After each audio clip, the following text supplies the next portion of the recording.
yun guys, nakababa na kami ng Roro. So para sa akin hindi siya best experience kasi mamamatay ako sa takot. Grabe.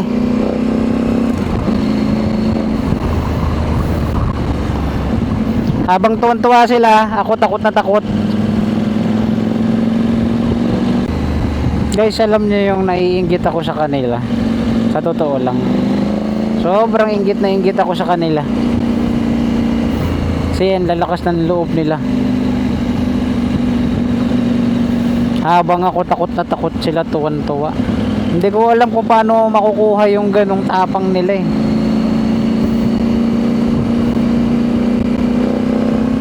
Nililibang ko na lang yung sarili ko kanina para hindi ako matakot. So nung umpisa okay naman siya, hindi ganoon kalakas yung alon.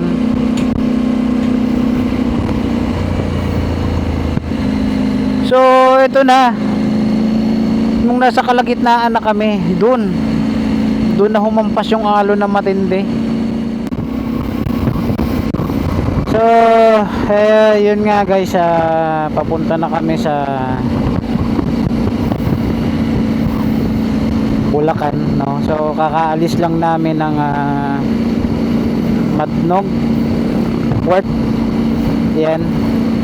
At hanggang ngayon hindi pa rin nawawala yung kaba ko. Grabe. Guys, oh, yan yung sinasabi kong isa sa mga magagandang view dito sa may sakop na yata to ng Sorsogon kung di ako nagkakamali, 'di ba? Actually yung mga ganitong bagay guys, ito yung mga nagpapasaya sa akin. Isa sa mga nagpapasaya sa akin pag ako nakakita ng mga ganyang view or dagat, kasi nawawala yung takot ko sa barko. Tapos pinagtatawanan pa nila ako guys, lalo na si Marco the Great. Pinagtatawanan ako niyan. Takot na ako. Takot na ako, pinagtatawanan ako. Tingnan mo, nakita mo, narinig niyo yun guys. Mang Kanor, kunwari lang tulog-tulog yan. Ang una-una niya nasa mga chicks. Parang yun nandito sa harapan ko. Oh, yung nakaangkas. Yan ang una-una ni Mang Kanor. Yung mga legs na nakalawit na ganyan. Ha? Ang alin? Ayan oh. Nababasa ko yung isip mo eh. Guys, oh, ang ganda oh. Kita nyo yan, di ba? Wow. Tapos itong bundok na to, wow.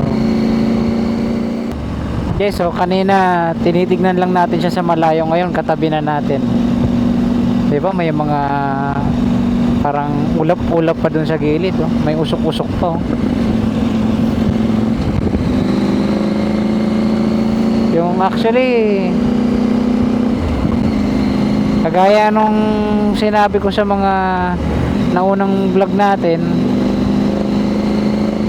minsan lang tayo makakita ng ganyan. So dapat sinusulit natin kasi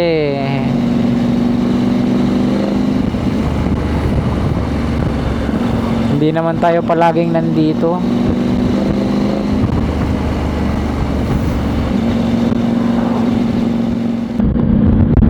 So yun guys, nandito na kami sa Kasiguran, sabi ni Wangboy.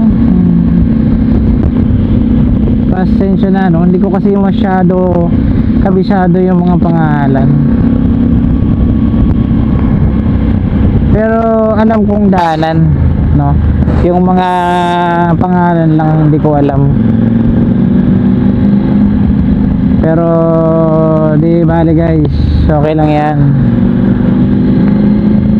Importante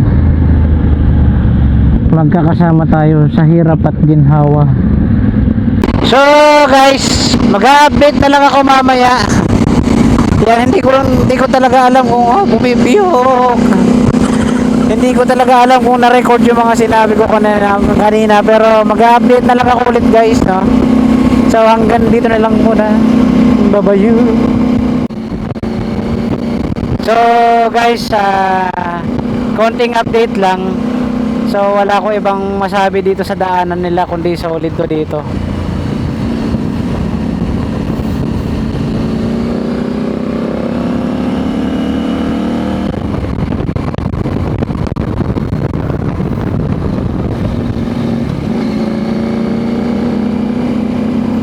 Napakasarap. Ang sarap na nung kalsada nila kasi sementa, naka tawag dito tong espalto.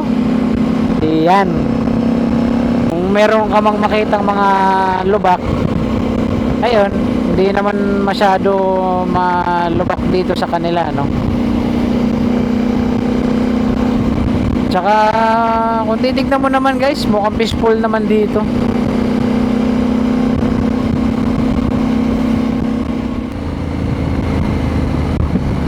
...11 hours and 51 minutes... ...nasa Antipolo na tayo... ...pero lalampas pa yan ng 11... ...madaling araw talaga... ...bari darating tayo ng... ...oh, pang... ...oh, yun pa tumatayo oh... ...tumatayo ah... ...tayong tayo ah... ...sabi ni Cara David... ...ay tayong tayo...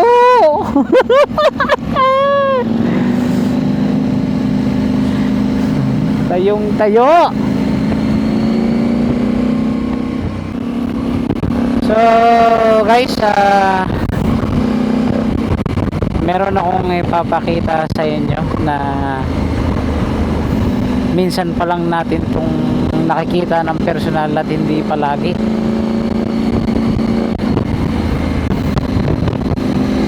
Ayan, itong banking na to, yan yung pinapakita ko guys. Ito ang marilaki ng Bicol. Hindi guys, seryoso. Siguro sa kanila normal na sa kanila to, 'di ba?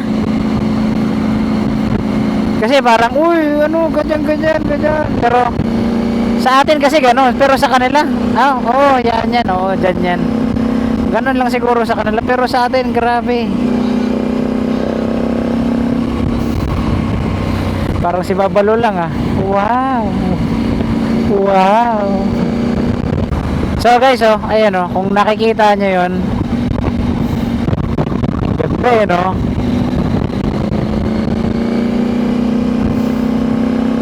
meron.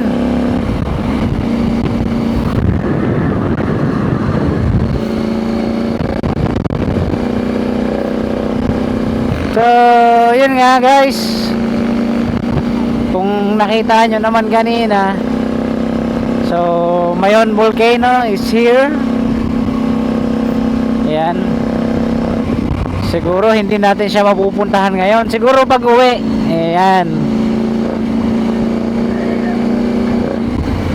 pag uwi pupuntahan natin yan, sasadyain natin yan. So guys, Bulkang Mayon, diba?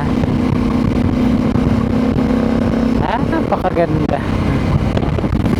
So isa yan sa talagang yaman ng Pilipinas, diba?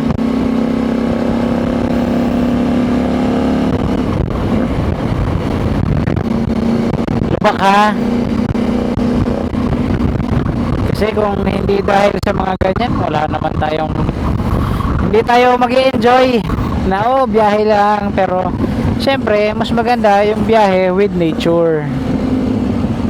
Solid yun.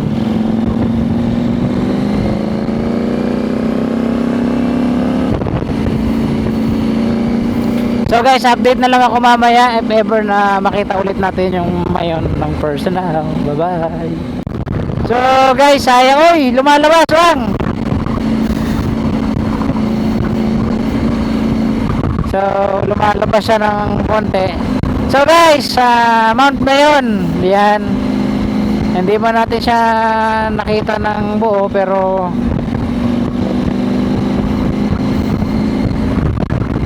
Diba sayang? Dapat nagmerienda tayo.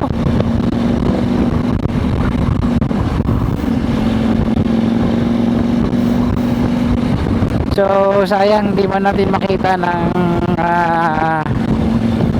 harap-harapan yung mayon ano, ayan.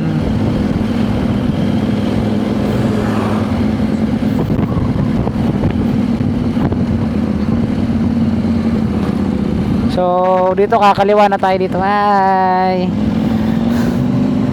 Sumilip siya.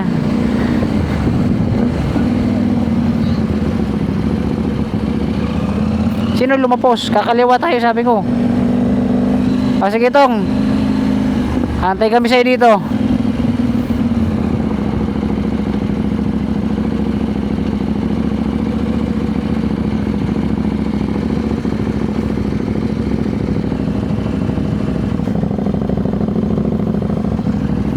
Hindi niya pala nakita yung signal light ko.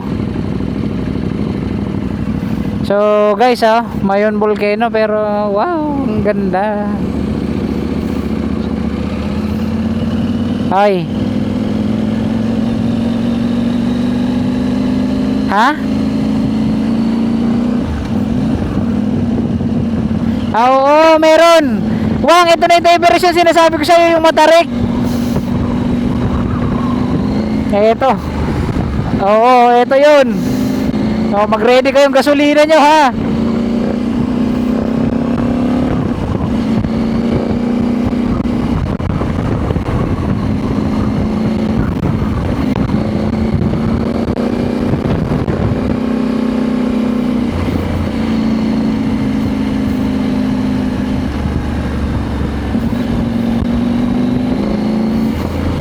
Doon tayo sa may tindahan, Wang. Ha? Ha? Oo. So guys, ayan. Yan yung Mayon Volcano. Ayan, napakaganda. Woo! Sayang, picture sana tayo, no? Ha? Ba't po? Ayan, U-turn dito, U-turn.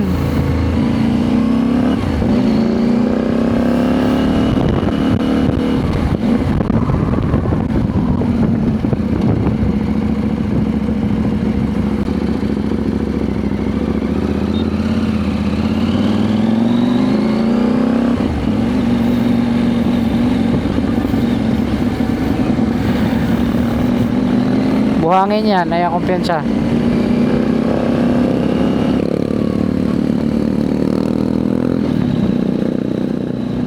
So guys, update lang ako. Pinagawa namin yung motor ni Marco. Nagputol kasi yung cable nung clutch niya. So pinapalitan namin, no? Kaya natagalan kami talaga. So ang daming nangyaring hindi maganda, pero normal yun. Kasi hindi naman natin masabi kasi kung hanggang saan ang buhay ng pyesa eh. So total, habang tayo ay nagpagawa ng motor, ayun, tayo ngayon ay umidlip doon sa waiting shed, no? So maraming salamat kila kuya doon sa shop nila. So sayang hindi natin natanong yung pangalan. So kuya, thank you, maraming salamat. At kami ay babiyahe na. Tsaka doon sa mekanikong estudyante, wow, mekaniko na naka black shoes pa, naka uniform pa.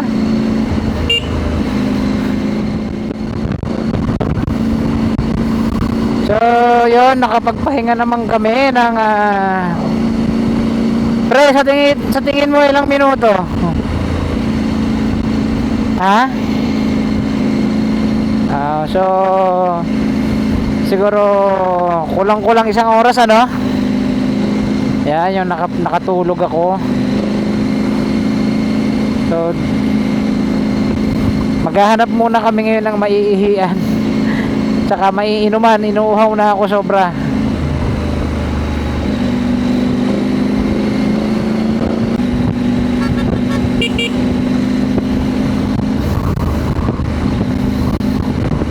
So guys, ang ganda ng kalsada nila dito.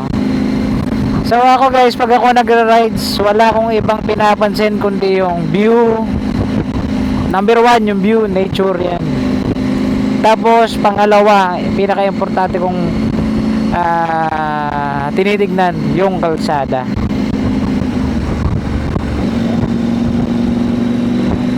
May lubak naman pero hindi naman ganun ka grabe. Hindi katulad dun sa dinaanan namin, grabe naman. Tagal. Ang tagal na ng panahon na dumaan tapos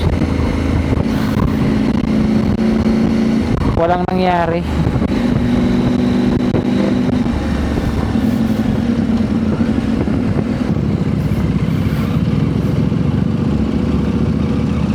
Nabuo na Albay. Nabuo na Nabua. Nabua Albay. So nasa Albay na kami. Oh, hanggang ngayon tinatakpan pa rin yung ano. Wang. Ayan oh.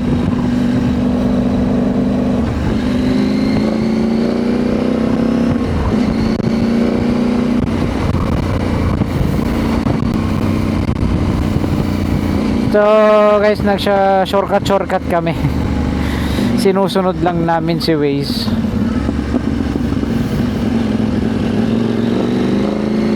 Kung anong ibigay ni Waze na daanan, yun.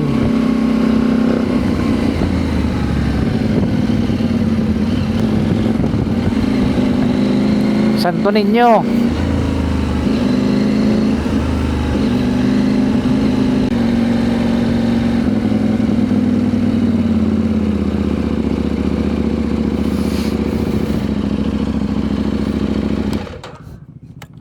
Hello po. Sir, may mineral water kayo?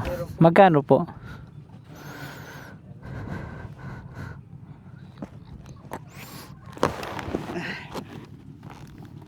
Magkano po? So guys, nasa Kamsur na tayo. So kumain muna kami dito sa tindahan ni Sir. Yan. Sir Jimmy. Ayun, Sir Jimmy. So tinikman namin ang kanyang pansit bato na with sabaw. Wow. Sarap. Ngayon lang ako nakatikim na ito. Sarap. Ito kuya. Ang galing mo ah. Sikat ka balang araw. Pagkakaroon ka ng malaking restaurant.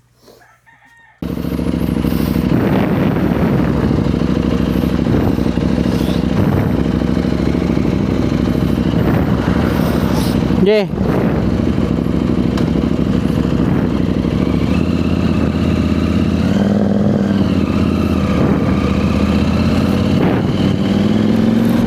So, yan nga.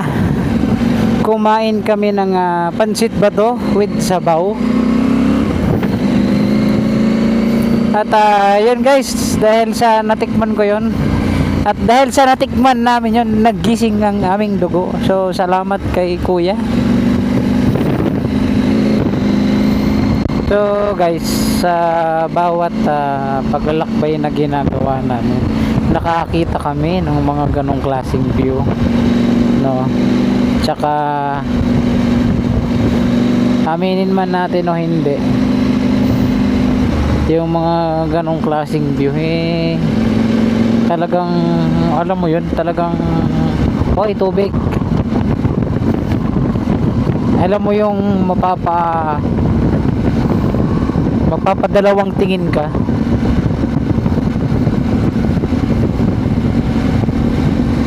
kasi mabibighani ka dun sa itsura niya. So ayun na nga, dahil sa paglalakbay namin na to, nakatikim kami ng pansit bato na may sabaw. At dahil sa dito kami dinaan ni Waze, nakatikim kami ng pansit bato na may sabaw. Diba? Baga nakatikim pa tayo ng sarili niyang putahe.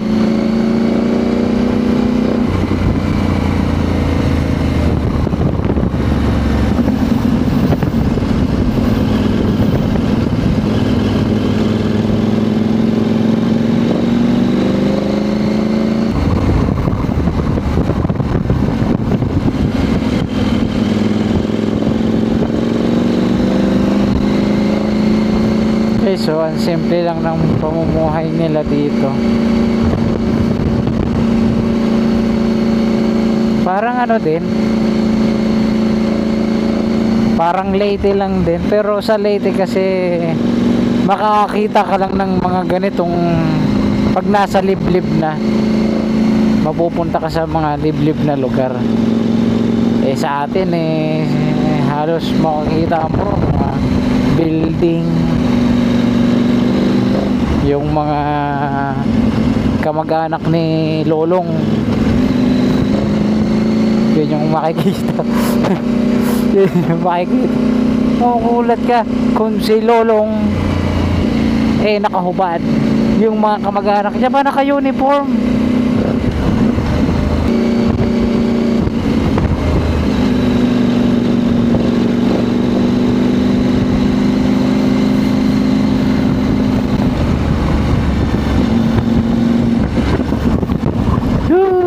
Guys, kung makikita nyo ng personal, ang ganda dun, oh. Parang ano ako, parang milagroso. Para lang tayo nasa sugod, ah. Oh, para tayong pumupunta ng Tagkip. Tingnan mo. Diba?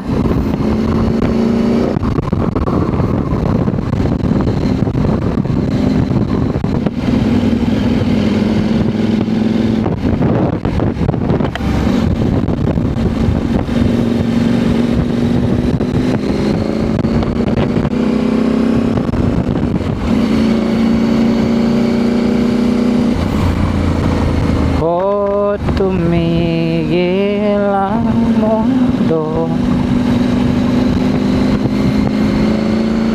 Anyway guys, so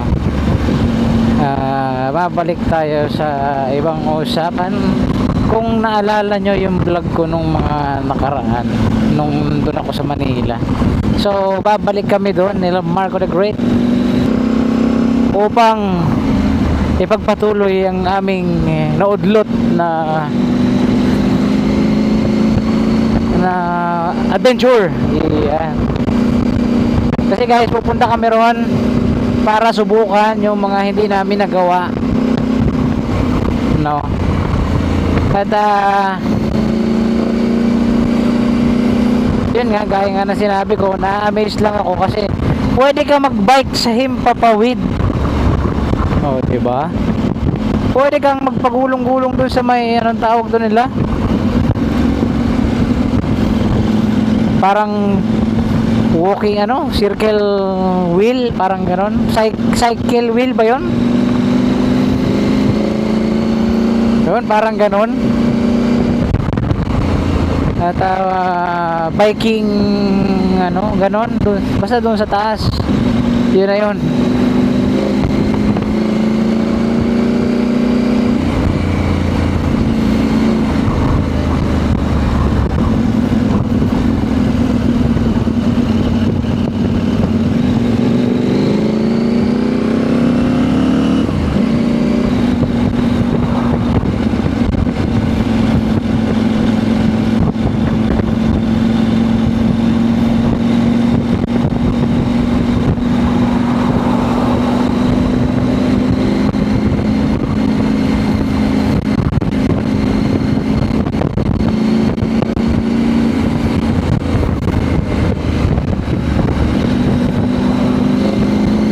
Sa wakas, malapit-lapit na.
Yan. Guys, kakain lang namin. At ito, nagpe-prepare na kami para umalis. Siguro mga 2 AM na kami darating dun.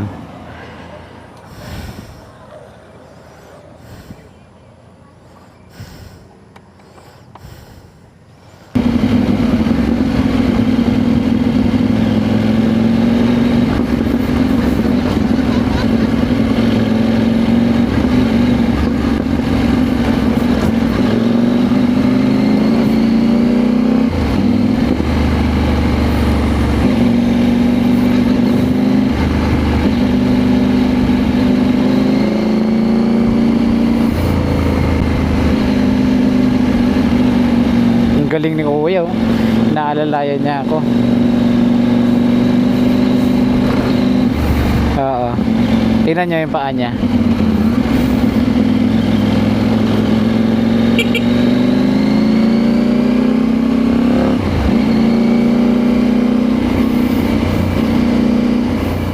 So guys,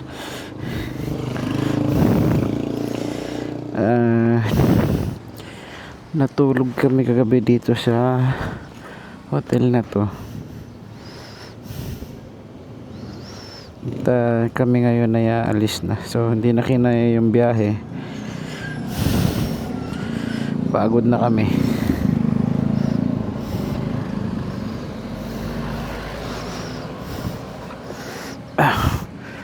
Ay,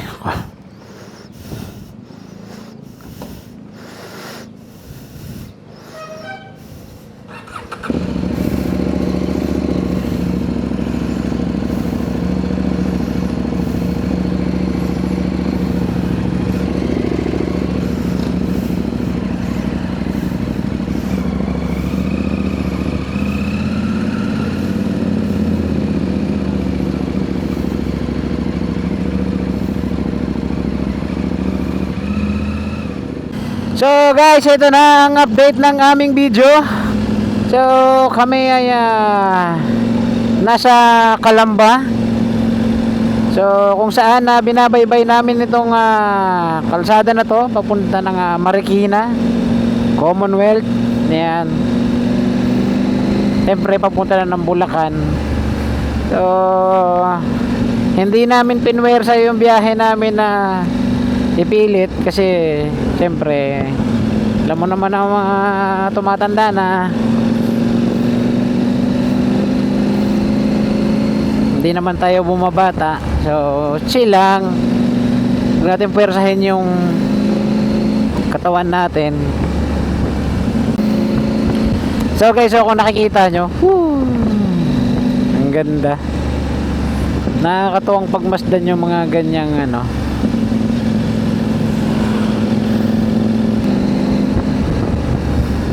sa totoo lang guys, yung mga ganitong biyahe ko dati, ako ang ginagawa ko para makatagal ako, umaga pa lang babiyahe na ako madaling araw. Pag nakabiyahe ako ng madaling araw, dire-diretsuhin ko yan papuntang Matnog. Tapos pagdating ko ng Matnog, tatawid ako na papuntang Alin. Sa Alin na ako magpapahinga.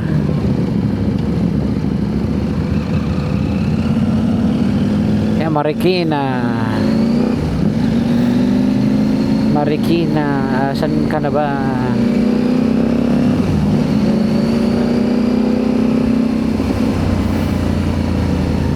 San Juan Resort.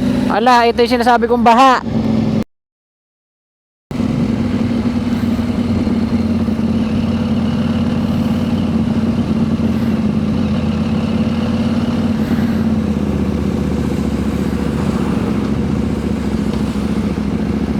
Ito na.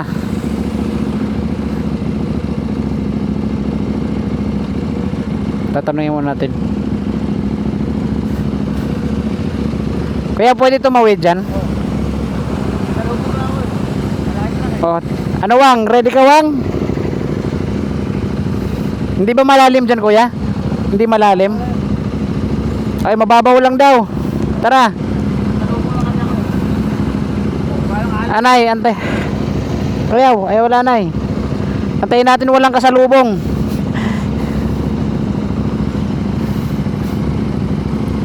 Salubong eh. Sige, okay lang yan. Matutuyo yan.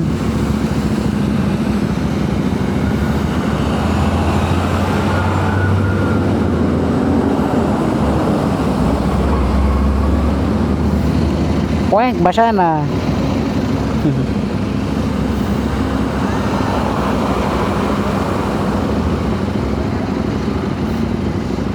Sana, basa na yung sapatos ko. Pwede diretso ka rin ba doon? Diretso ka din doon. Tara, sunod tayo kay kuya. Tignan nyo yung side wheel. Tignan nyo yung side wheel niya ha.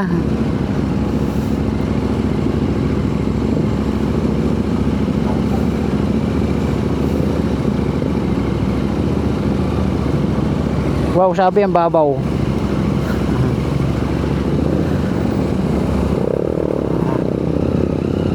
Kaya wang?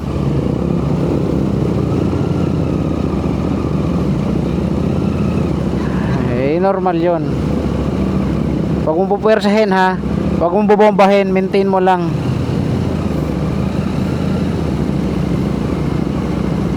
Lalim. Pug. Go. Si Joshua yung pinakakawawa eh. Scooter eh.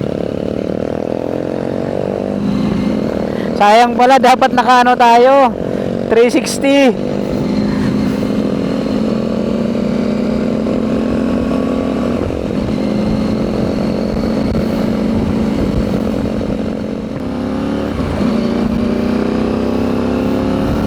So guys, nagpagas lang kami. At eto na, patuloy na namin binabaybay ang aming binabaybay itong kalsada upang marating namin ng aming patutunguhan. At kami makapagpahinga ng tuluyan. Pero gigising pa rin kami ha. Hindi pwedeng magpahinga na hindi na magigising. Ayun. Shoutout kay kuya na mekaniko na naka-red. Yan, ang lupit niyan. Hindi ba ako nagpapagawa yan? Pero alam kong magaling yan.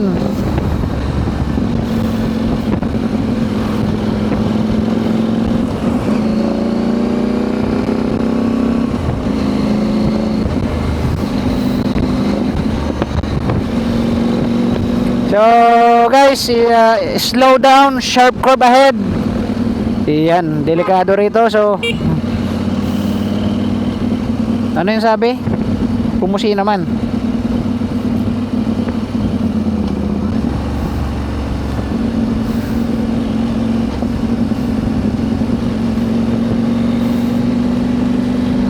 Woo! Ang ganda tumira sa ganito. Gusto ko titira ako sa ganyan, no? May parang island na ganyan. Tapos makikita ko yung bundok na ganito. May mga palayan ako dyan. Yan, gusto ko yung ganyan. Tabi ng palayan, yung mga palaisdaan mo. Oo, doon pa lang, okay na ako doon, buhay na ako doon. Siyempre, may tatanim mong palay. Mamumunga naman yan eh. Tapos may palaisdaan ka, di goods ka na. Siyempre, para hindi agad maubos yung isda mo, kailangan pag kukuha ka ng isda, kalahati lang. Putulin mo yung isda, ibalik mo yung isda sa tubig. Yung kalahati lang iprito. Kasi yung kalahati, manganganak pa yun eh, dadami pa yun.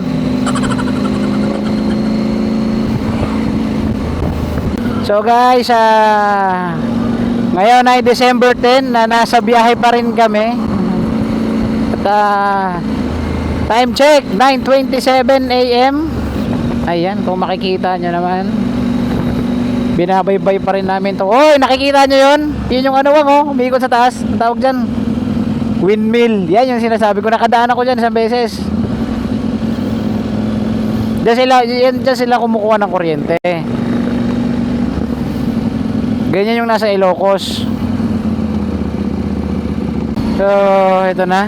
Guys, aakyatin na natin ang zigzag.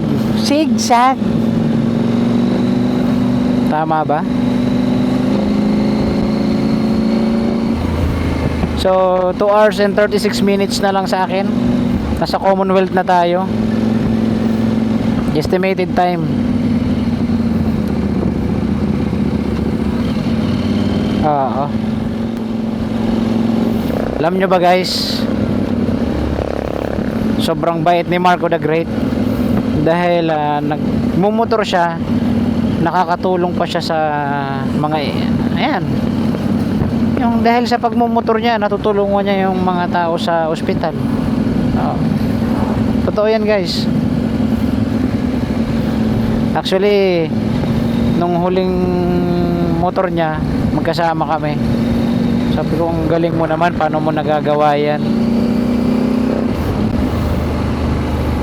Sabi ni Marco the Great sa akin, ang alin chip? Sabi ko, yung pagiging matulungin sa kapwa, yung napapagod ka na kakamotor mo, tutulong ka pa dyan sa ospital.